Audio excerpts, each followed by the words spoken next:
Antes de seguir, haz esto. Inhala por la nariz. Lento, hasta llenar por completo tus pulmones, y sostén el aire un instante en la cima de esa inhalación. Siente la resistencia, el punto exacto donde el aire ya no entra más sin esfuerzo. Ahora suelta el aire, despacio, hasta el final, hasta ese momento en que sientes que ya no queda nada por exhalar, y sin embargo tus pulmones siguen ahí, abiertos, no colapsados sobre sí mismos. Quédate un segundo en ese vacío final antes de volver a inhalar. Nota la sensación exacta en la parte baja de tus costillas, en tu espalda, en el punto donde el aire terminó. No busques explicación todavía. Solo repite el gesto una vez más, prestando atención a ese instante final del vacío, ese punto donde algo debería ceder y no cede. Acabas de tensionar, sin saberlo, una superficie que existe dentro de ti en 300 millones de copias simultáneas, y esa superficie entera acaba de reorganizarse para que puedas volver a inhalar dentro de un segundo. Una nube mediana, de las que cruzan un cielo despejado sin llamar la atención, contiene cientos de toneladas de agua líquida suspendida en forma de gotas microscópicas. Algunas nubes de tormenta superan varios miles de toneladas. El número exacto cambia según el tamaño y la densidad, pero la conclusión no cambia nunca. La masa de agua flotando sobre tu cabeza en un día nublado equivale, sin exagerar, al peso combinado de varios aviones comerciales cargados hasta el límite. Y sin embargo esa masa no cae. No en el instante en que debería, según la intuición que tienes calibrada desde niño para la gravedad. Sueltas un vaso de agua y cae en menos de un segundo. Una nube con miles de veces más agua puede quedarse suspendida horas, a veces días enteros, cruzando países sin soltar una sola gota hasta que algo distinto ocurre. Dentro de tu propio pecho sucede una versión más pequeña, y más extraña todavía, del mismo problema.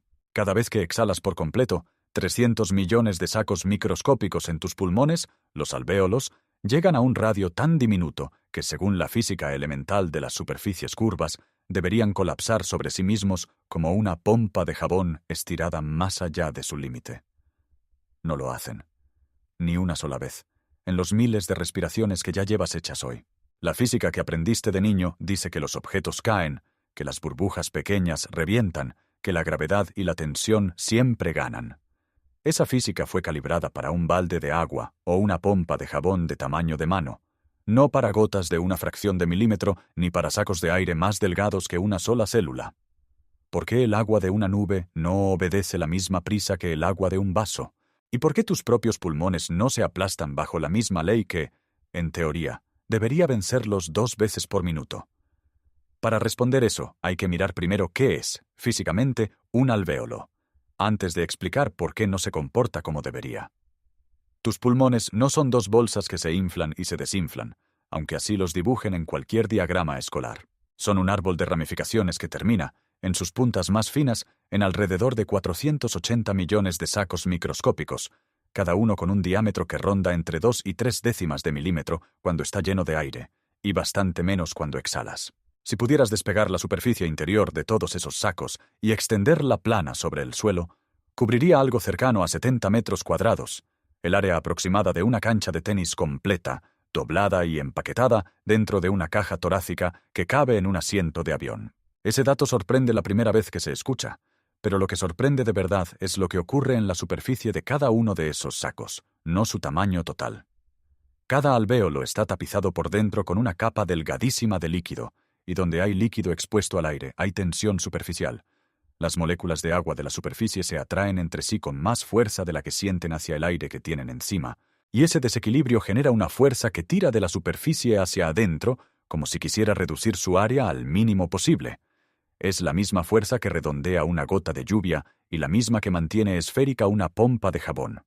Un físico llamado Pierre-Simon Laplace describió en el siglo XIX, junto con Thomas Young, la relación exacta entre esa tensión y la presión que se necesita para mantener abierta una superficie curva. Cuanto más pequeño es el radio de la curva, mayor es la presión interna necesaria para sostenerla. La ecuación es simple, casi brutal en su economía. La presión es igual al doble de la tensión superficial dividido entre el radio. Nota lo que implica esa fracción.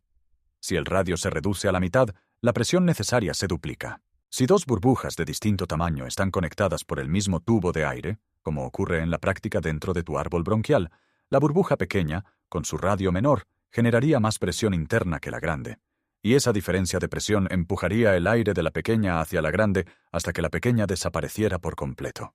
Es exactamente lo que le sucede a dos pompas de jabón de distinto tamaño unidas por una pajita. La chica se vacía en la grande en cuestión de segundos. La creencia común, la que sostiene casi cualquier explicación informal de cómo respiras, es que el pulmón funciona como un globo elástico simple, que se estira al inhalar y se encoge al exhalar sin más complicación que la elasticidad del tejido. Lo que la física de superficies curvas muestra es otra cosa completamente distinta.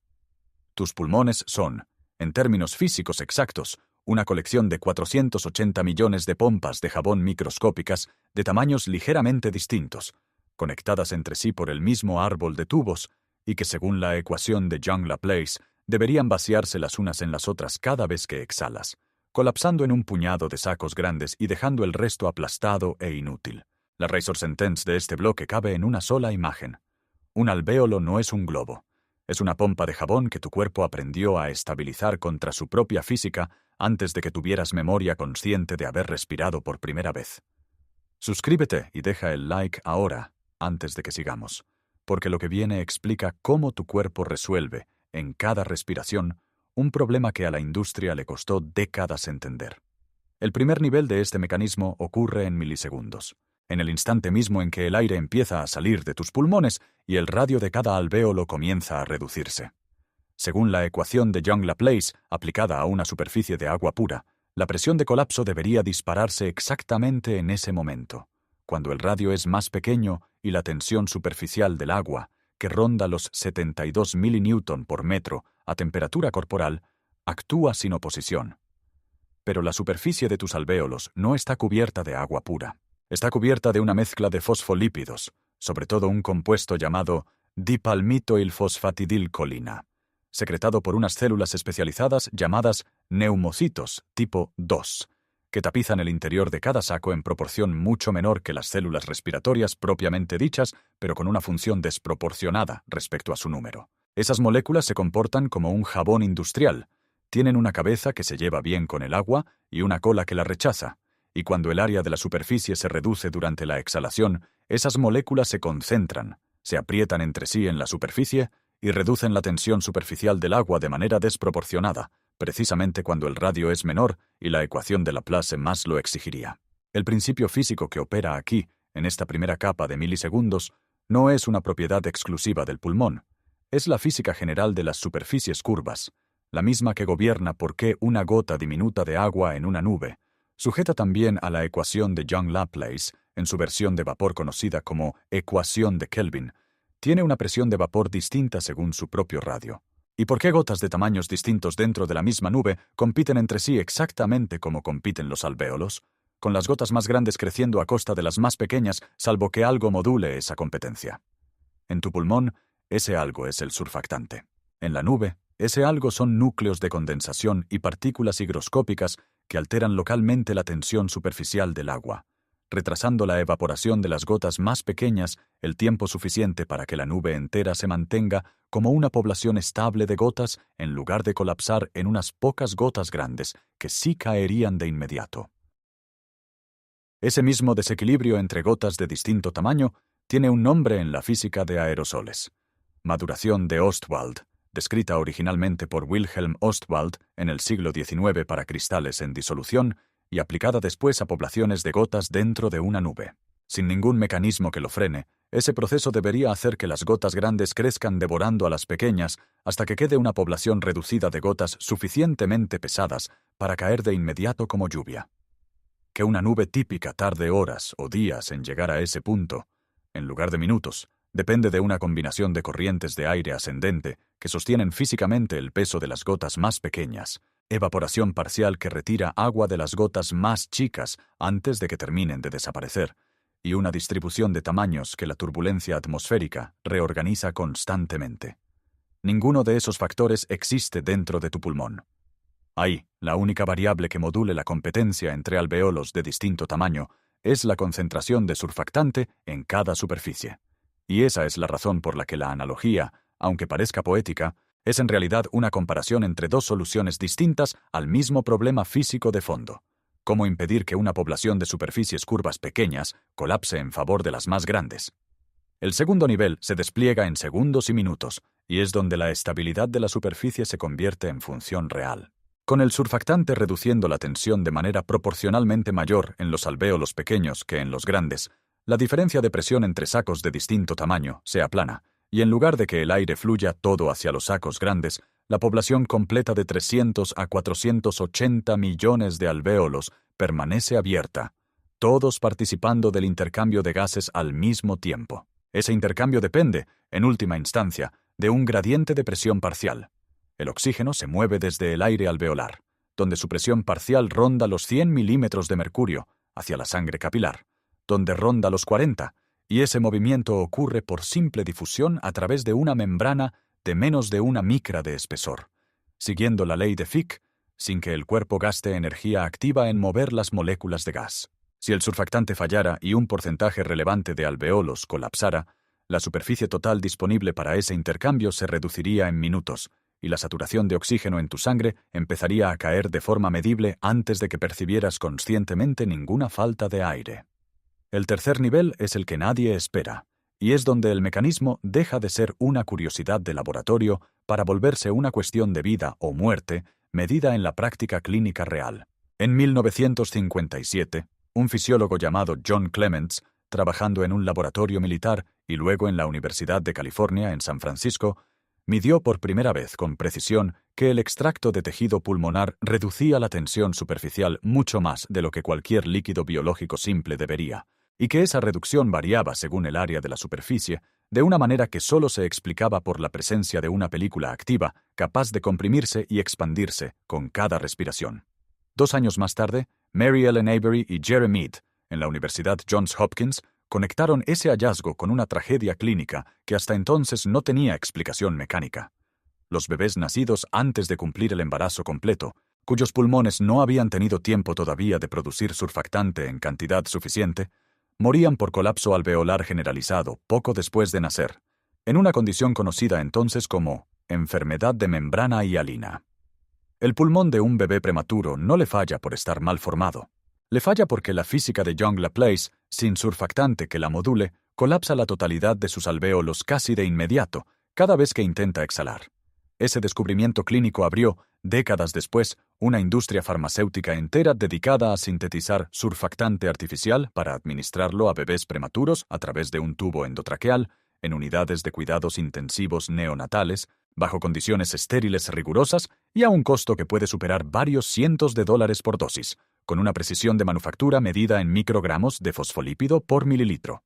Ese producto, sintetizado en plantas industriales especializadas, purificado y envasado bajo control de calidad farmacéutico, replica en un laboratorio algo que las células tipo 2 de tus propios pulmones fabrican de manera continua, sin pausa, desde antes de que nacieras y sin que jamás hayas tenido que pedirlo. El costo industrial de imitar lo que haces gratis, en cada respiración, es la medida más honesta de cuánto vale, en términos reales, ese gesto que acabas de repetir al principio de este video sin darle importancia. Existe además un dato que rara vez se menciona junto a esta historia. El ritmo respiratorio no es constante ni siquiera dentro de una sola respiración tranquila, y ese detalle tiene una función que la fisiología describe con el nombre de arritmia sinusal respiratoria. Cuando inhalas, tu frecuencia cardíaca se acelera ligeramente. Cuando exhalas, se enlentece. Ese vaivén, mediado por el nervio vago, existe en parte para ajustar el flujo de sangre pulmonar al ritmo exacto en que la superficie alveolar está disponible en cada instante del ciclo respiratorio, evitando que la sangre llegue a capilares que todavía no terminaron de abrirse. Una respiración lenta y completa, de las que recorren todo el rango entre la inhalación máxima y el vacío final de la exhalación, amplifica esa oscilación natural del ritmo cardíaco, y esa amplificación es uno de los mecanismos medibles detrás del efecto calmante que casi todo el mundo asocia, sin conocer la razón física exacta, a respirar despacio en un momento de tensión. Y el efecto no se queda en el pulmón. Una superficie alveolar estable sostiene una oxigenación de sangre estable, y esa sangre oxigenada alimenta, al mismo tiempo y sin distinción de jerarquía, el músculo cardíaco que la bombea. La corteza cerebral que sostiene tu atención mientras lees esto. El hígado que procesa cada sustancia que consumes. y cada fibra muscular que usas para sostenerte de pie. No hay una jerarquía de órganos beneficiados. Hay una sola red de tejido vivo que depende, en tiempo real, de que 300 millones de superficies curvas microscópicas sigan resistiendo una ley física que, sin ayuda, las colapsaría. Cuando esa red completa recibe oxígeno de forma estable, ninguna de sus partes lo celebra por separado, porque no son partes. Son un mismo campo de actividad eléctrica y química que se reorganiza entero, de manera simultánea, cada vez que cambia la disponibilidad de oxígeno en cualquiera de sus puntos. Lo que ocurre cuando ese gesto se vuelve incompleto, semana tras semana, no aparece como una alarma clara. Aparece disfrazado de otras cosas. Cuando pasas horas sentado, con la espalda encorvada sobre una pantalla, la caja torácica pierde parte de su rango de movimiento y el diafragma deja de descender con la amplitud que necesita para reclutar por completo las regiones más bajas y posteriores de ambos pulmones. Esas regiones no colapsan de golpe, pero empiezan a ventilarse de manera parcial, en un fenómeno que la medicina respiratoria llama atelectasia basal leve, común incluso en personas sin ninguna enfermedad pulmonar diagnosticada. El surfactante sigue produciéndose con normalidad, pero la superficie que realmente participa del intercambio de gases, respiración tras respiración, se reduce en una fracción que no alcanza a doler ni a generar una sensación evidente de falta de aire. Lo que sí genera, de manera gradual, es una ligera caída en la eficiencia con que tu sangre se satura de oxígeno en cada ciclo respiratorio, sostenida durante semanas. Esa caída pequeña y constante suele traducirse en dos síntomas que ya conoces, pero que probablemente atribuiste a otra causa. El primero es una fatiga que no coincide con las horas de sueño que dormiste, una pesadez mental hacia media tarde que no responde ni a más café ni a más descanso nocturno, porque no es un problema de sueño sino de superficie de intercambio disponible. El segundo es una sensación de tensión en la parte alta del pecho y los hombros, un patrón de respiración corta y superficial que muchas personas asocian de forma automática con ansiedad, sin notar que ese mismo patrón, sostenido durante meses de trabajo sedentario, es en parte causa y en parte consecuencia de una ventilación incompleta de las bases pulmonares. La creencia común dice que te falta energía porque dormiste mal o porque estás sometido a demasiado estrés psicológico. Lo que el mecanismo real muestra es que una parte medible de esa fatiga proviene de una superficie alveolar que, sin estar enferma, simplemente dejó de participar por completo en el intercambio de gases durante semanas seguidas, como un campo de cultivo fértil que nadie ha vuelto a sembrar. Piensa en la escala de tiempo de la misma manera en que pensarías en un cuerpo de agua que deja de recibir corrientes. No se pudre en un día, ni siquiera en una semana. Se estratifica poco a poco, capa por capa, hasta que la parte de abajo deja de intercambiar oxígeno con la superficie, sin que nadie note el cambio hasta que el agua entera empieza a oler distinto. Tus pulmones no se estratifican en un sentido literal, pero el principio es el mismo. Un sistema que deja de moverse por completo no colapsa de golpe. Deriva, semana tras semana, hacia un estado de menor organización funcional, y los síntomas que sientes son la lectura de esa deriva, no un evento aislado. La conexión más inesperada de este mecanismo no está en el propio pulmón, sino 350 millones de años atrás, en el momento evolutivo en que los primeros vertebrados empezaron a salir del agua y necesitaron, por primera vez en la historia de la vida, sostener una superficie de intercambio de gases expuesta al aire, en lugar de sumergida en él. En el agua, las branquias no necesitan surfactante porque están rodeadas de líquido por todos lados y la tensión superficial no representa un problema de colapso. En el aire, cualquier superficie húmeda expuesta queda sometida de inmediato a la física de John Laplace, y los primeros pulmones primitivos de peces con capacidad de respirar aire, antecesores lejanos de los tetrápodos, tuvieron que resolver ese mismo problema de estabilidad antes de que la vida terrestre fuera siquiera posible. El surfactante pulmonar no es una optimización moderna. Es una de las condiciones físicas que permitieron que un animal saliera del agua y sobreviviera fuera de ella. 350 millones de años de vida terrestre dependen de esa solución. 200 años, como mucho, de sillas de oficina, pantallas y jornadas sentadas son, en comparación, una fracción microscópica de ese tiempo. Y sin embargo son los que están reduciendo, en la práctica diaria de buena parte de la población adulta, el uso real de una capacidad que el cuerpo perfeccionó durante 350 millones de años para que nunca te faltara. Ese mismo gradiente de presión parcial que mueve el oxígeno del aire a la sangre conecta, sin que lo percibas, tu sistema respiratorio con tu sistema cardiovascular de una manera literal y no metafórica. El lado derecho de tu corazón bombea sangre pobre en oxígeno directamente hacia la red capilar que rodea cada alvéolo, y la eficiencia de ese bombeo depende de que la resistencia de esos capilares se mantenga baja, cosa que solo ocurre cuando los alvéolos que los rodean están abiertos y estables. Un pulmón con regiones colapsadas obliga a la sangre a desviarse hacia zonas peor ventiladas, y el corazón derecho responde con más presión para sostener el mismo flujo, un ajuste silencioso que, sostenido durante años, es uno de los mecanismos documentados detrás de ciertas formas de hipertensión pulmonar. La respiración y la circulación no son dos sistemas vecinos. Son el mismo gradiente de presión, medido en dos puntos distintos de un solo circuito. Suscríbete si esta conexión entre tu respiración y tu corazón te resultó tan directa como a mí me resultó al investigarla, porque el protocolo que sigue depende exactamente de este mecanismo. Lo que puedes hacer con esta información no es complicado, pero sí requiere entender por qué funciona, porque hacerlo sin entender el mecanismo lo vuelve fácil de abandonar. Varias veces al día, sobre todo si llevas más de 1 hora sentado, toma entre 3 y 5 respiraciones completas y lentas, inhalando por la nariz hasta llenar por completo la parte baja de tus pulmones antes que la parte alta del pecho, y exhalando de manera prolongada hasta ese mismo punto de vacío que notaste al principio de este video. La justificación física es directa. Solo una inhalación que expande primero la base de la caja torácica, empujada por un diafragma que desciende por completo, logra reclutar las regiones alveolares posteriores e inferiores que la respiración superficial habitual deja fuera de circulación durante horas.